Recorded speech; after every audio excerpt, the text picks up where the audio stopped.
Magandang araw po sa ating lahat para po sa ating Bible knowledge of the day. The Bible says in Proverbs 18 verse 19, a brother offended is harder to be won than a strong city, and their contentions are like bars of castle.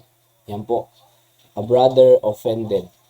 So yung brother po dyan ay kindred or resemblance. Hindi lang po tumutukoy yan sa kapatid mo biologically, pero kahit pa kapatid mo sa pananampalataya or sa iba, yung mga malapit sa'yo. Okay? So resemblance ng isang kapatid, yung close sa'yo. Alright?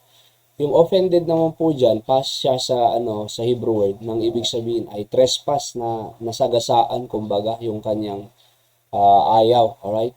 Or quarrel, yung away, or to break away, yan po ang sabi ng Concordance Dictionary.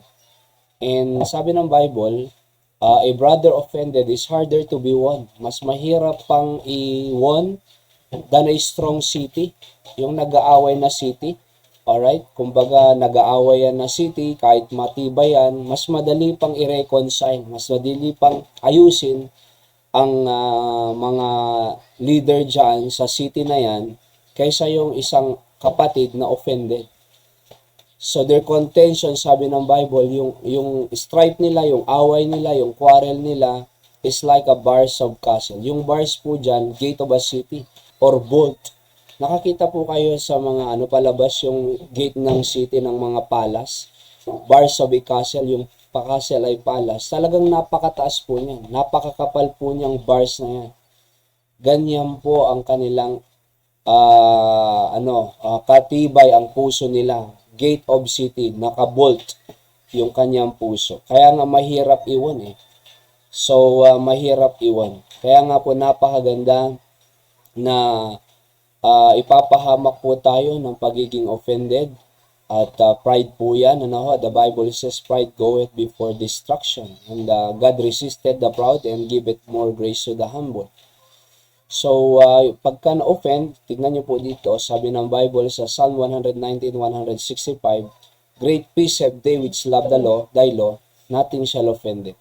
Walang makaka-offend sa isang nagmamahal sa salita ng Diyos. At meron siyang kapayapaan, great peace.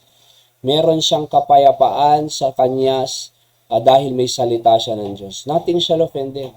Kahit ano pang negative criticism, kahit ano pang kasakit na sinasabi, wala siyang pakialam. Hindi siya na-offend. Bakit? Meron siyang salita ng Diyos. At yung salita ng Diyos na yan ay nagkukos sa kanya ng great peace. Payapa siya. Kung nakarinig siya sa ibang tao ng hindi maganda, kung totoo naman, di baguhin ang sarili. Kung hindi naman totoo, bakit ma-affect doon sa sinasabi mo? Hindi naman totoo. Don't be affected. It's not true, di ba?